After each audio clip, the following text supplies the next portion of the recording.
السلام علیکم ورحمۃ اللہ وبرکاتہ۔ اکثر لوگ جب زنا کرتے ہیں تو پہلے خود کو اس طرح سے مطمئن کرتے ہیں کہ ہم نے بالآخر نکاح تو کر ہی لینا ہے، یا اس طرح سے کہ ہم بعد میں نکاح تو کر لیں گے، اس طرح سے کہ ہماری نیت پوری تھی، ہم نے نکاح کرنا تھا، اس لیے ہم نے ایک دوسرے کے ساتھ زنا کر لیا۔ اور پھر وہ اس کو زنا کا نام بھی نہیں دیتے، ان کا کہنا یہ ہوتا ہے کہ کیونکہ ہماری نیت پوری تھی، ہم مخلص تھے، ہم نے نکاح کرنا ہی تھا، اس لیے ہم نے نکاح سے پہلے ایک دوسرے کو باقاعدہ میاں بیوی کے طور پر دیکھ لیا۔ اللہ اکبر کبیرہ، مجھے سمجھ نہیں آتی آپ کس طرح کے مسلمان ہو سکتے ہیں جو اللہ اور اس کے رسول کے منع کیے ہوئے سمجھ نہیں آتی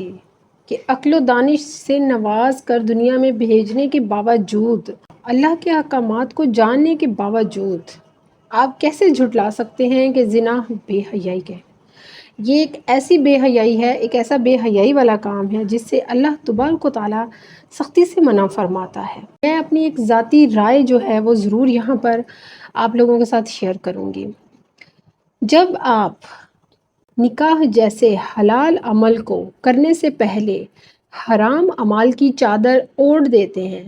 تو پھر کس طرح سے آپ کی زندگیاں سکون میں ہو سکتی ہیں۔ مجھے ایک چیز بہت زیادہ تنگ کرتی تھی کہ کیا وجہ ہے کہ طلاق کی شرح اتنی تیزی سے بڑھتی ہے، کیا وجہ ہے کہ جو میاں بیوی جو لوگ نکاح سے پہلے ایک دوسرے کو مکمل طور پہ پوری محبت کے ساتھ اور پورے وعدوں کے ساتھ اپناتے ہیں، نکاح کے بعد وہی لوگ خاص طور پہ مرد حضرات عورتوں سے اس قدر متفکر ہو جاتے ہیں، اتنا بدظن کیوں ہو جاتے ہیں۔ میں نے اس چیز کو جو میرے نزدیک 85% صحیح ہے، سچ ہے، اور یہی ایک بڑی وجہ ہے طلاق کی، وہ یہ دیکھی کہ آج کل کے جو لوگ ہیں، مرد اور عورت، یہ لوگ نکاح سے پہلے ایک دوسرے کے ساتھ جسمانی تعلقات بنا چکے ہوتے ہیں۔ وہی بات کہ ہماری پوری نیت تھی نکاح کی، یہی وجہ ہے کہ ہم نے ایک دوسرے کے ساتھ تعلقات بنا لیے، نکاح بھی کیے جاتے ہیں، بعد میں نکاح کرتے ہیں باقاعدہ، مگر تھوڑے ہی عرصے بعد خاص طور پر جو مرد ہے وہ عورت سے بدظن ہو جاتا ہے۔ اس کی وجہ یہ ہے کہ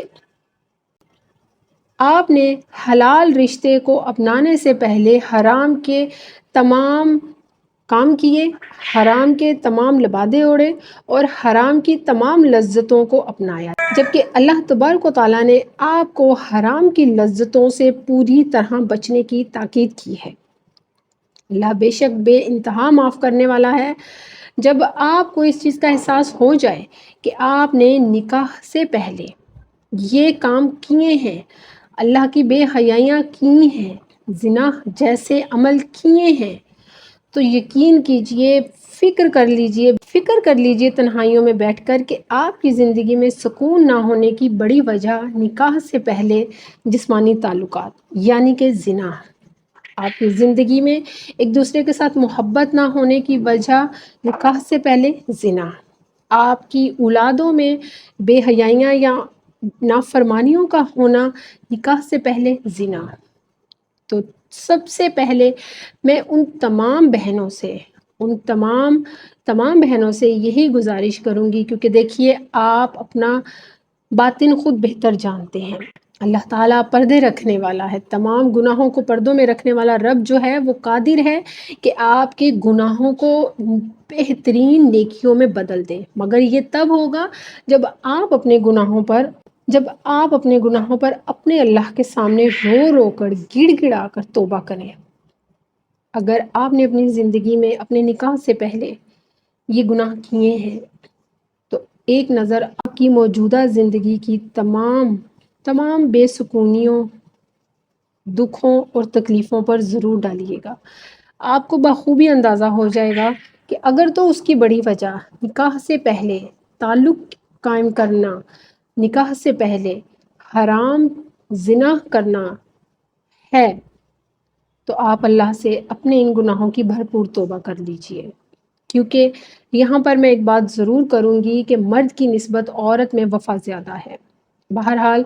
وہ گناہ ایک مرد کے پیچھے کرتی ہے اپنے رب کو جھٹلاتے ہوئے، تو اس کا سب سے پہلا عمل یہی ہونا چاہیے کہ آپ نے جو تو کر لیا پر توبہ کریں۔ نکاح سے پہلے آپ سے یہ عمل سرزد ہوئے ہیں تو اللہ کی طرف آ جائیے، توبہ کر لیجئے۔ اللہ تعالیٰ اپنے بندوں کی توبہ پسند فرماتا ہے۔ دیکھیے، آپ کوئی بھی حلال کام کرنے سے پہلے اگر یہ سوچ کر حرام کام کر لیتے ہیں اور حرام کو بھرپور طریقے سے کر لیتے ہیں کہ بعد میں حلال تو کرنا ہی ہے، تو یاد رکھیے گا آپ حلال کی کنڈیشنز کو حرام کی کنڈیشن سے جوڑنے کی بھرپور کوشش کرتے ہیں۔ آپ نے حرام کے راستوں کو چنتے ہوئے حلال کے راستے کی طرف جانے کی کوشش کی ہے، تو کیونکہ آپ نے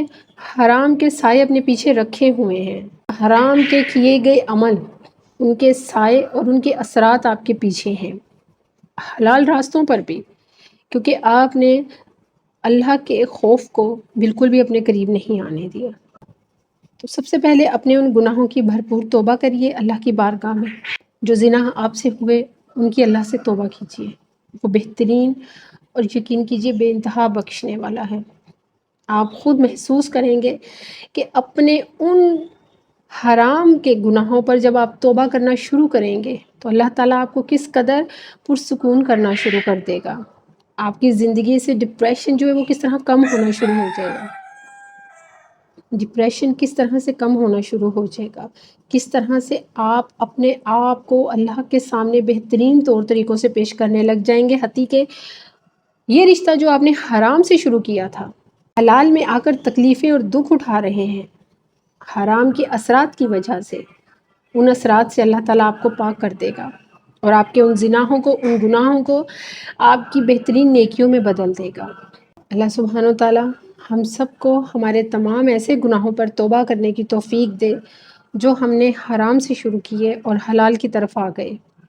اور ان کے اثرات میں ابھی تک ہیں۔ اللہ سبحانہ و تعالیٰ آپ سب کو خیر و برکت سے جوڑے۔ مجھے دعاؤں میں یاد رکھیے گا۔ جزاک اللہ خیر و بارک اللہ فیک۔